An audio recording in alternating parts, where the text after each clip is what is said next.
मैं तो वो कुछ अल्फाज इस्तेमाल भी नहीं करना चाहता वो जो उन्होंने इस्तेमाल किए हैं। वहां से उनके एक मिनिस्टर भाईजान ने कह दिया है कि अब हम पाकिस्तानी फौज के खिलाफ जंग लड़ेंगे और वो 1971 को भूल जाएंगे। अब अंदाजा लगा लें कि जो लौंडे लपाड़े हमने तैयार किए थे वो अब हमें धमकियां दे रहे हैं। अंदाजा लगा। एक तो जैसा कि आप जानते ही हैं, अमेरिका के एनवॉय हैं वो इंडिया तो जा रहे हैं अफगानिस्तान पे बात करने, लेकिन पाकिस्तान नहीं आ रहे। पाकिस्तान अफगानिस्तान की जो टेंशन चल रही है वो आपको मालूम ही है। तकरीबन 2000 के करीब इंडियन डॉक्टर्स जो हैं वो यूके जाएंगे। इसी तरह की मजीद न्यूज जो है वो चल रही है। यहाँ पे क्या कहेंगे आप?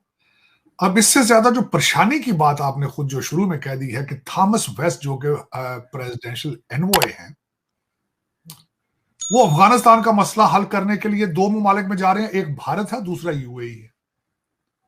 तो भाई हमने सारा कंट्री जला दिया था इस मुल्क के लिए, हमें पूछ ही नहीं रहे। हमें असल प्रॉब्लम तो हम है, असल प्रॉब्लम से नहीं मिल रहा। आरजू हमें तबाह ही अफगानियों ने किया भाई। हमें तबाह करके रख दिया उन्होंने। हीरोइन को और कलाशनकोव कल्चर और सुइसाइड बॉम्बिंग में हमें तबाह ही इन्होंने किया है और हमें पूछ ही नहीं रहा कोई।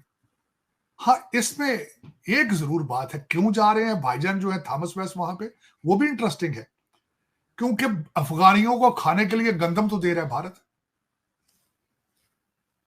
47,000 टन गंदम उन्होंने वहां पे उनको भेजी थी जब उनके बुरे हालात थे। 200 टन के करीब उन्होंने मेडिकल इक्विपमेंट और मेडिकल दवाइयां वगैरह भेजी थी। उसके बाद एक महीना पहले इंडियन डेलीगेशन ने जाके अमीर खान जो उनके फॉरेन मिनिस्टर हैं उनसे जाके मुलाकात की, उनसे डिस्कस किया गया अफगानिस्तान के हालात। और तीसरा, इस वक्त अफगानिस्तान के जो लोग हैं, एक तो आपके अंदर घुस घुस के मार रहे हैं टीटीपी वाले, इसमें कोई शक नहीं, लेकिन आपने जो उनके अंदर जाके हमला किया है उसके रिटेलिएशन में उनकी धमकियां आनी शुरू हो चुकी। मैं तो वो कुछ अल्फाज इस्तेमाल भी नहीं करना चाहता वो जो उन्होंने इस्तेमाल किए हैं। वहां से उनके एक मिनिस्टर भाईजान ने कह दिया है कि अब हम पाकिस्तानी फौज के खिलाफ जंग लड़ेंगे और वो 1971 को भूल जाएंगे। अब अंदाजा लगा लें कि जो लौंडे लपाड़े हमने तैयार किए थे वो अब हमें धमकियां दे रहे हैं। अंदाजा लगा। हमने पूरा कंट्री तबाह कर दिया है।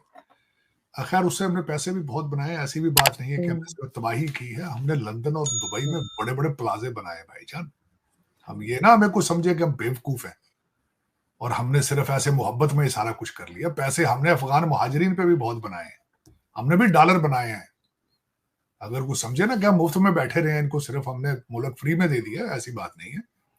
हमने पैसा बहुत बनाया। पाकिस्तान में नहीं बनाया तो क्या फर्क पड़ता है भाई? जो दुबई में प्रॉपर्टियां वो भी तो पाकिस्तानियों की हैं, क्या फर्क पड़ता है? लेकिन हमने खुल के उस पर हमने वारदात डाली, डॉलर बनाए।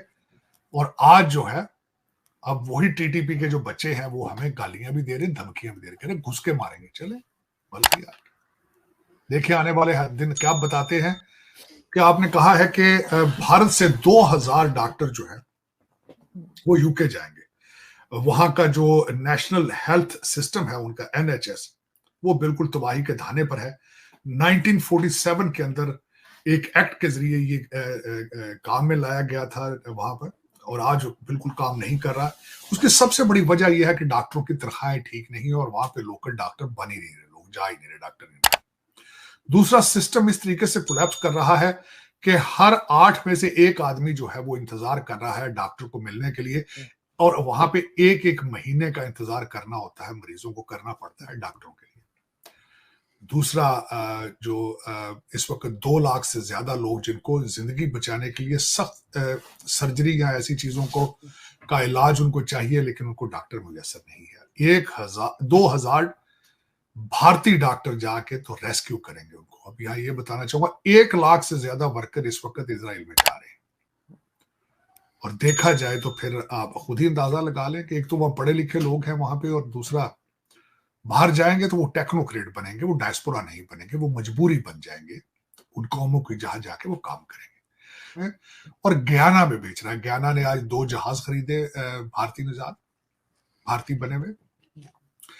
अब उसके साथ ये जो खास कर देखने वाली बात आ रही है कि जब भी डिफेंस कॉन्ट्रैक्ट किया जाता है तो फिर वो आपके साथ परमानेंट रिलेशनशिप बन जाते हैं, तो इससे भारत का इन्फ्लुएंस बढ़ेगा। लेकिन इस वक्त अगर देखा जाए तो ये सारा कारोबार अमेरिका का था। अमेरिका ये डिफेंस के अपने हथियार और जहाज बना के बेचता था। अब अमेरिका इसको किस तरीके से लेगा, ये अब सोचने वाली बात है।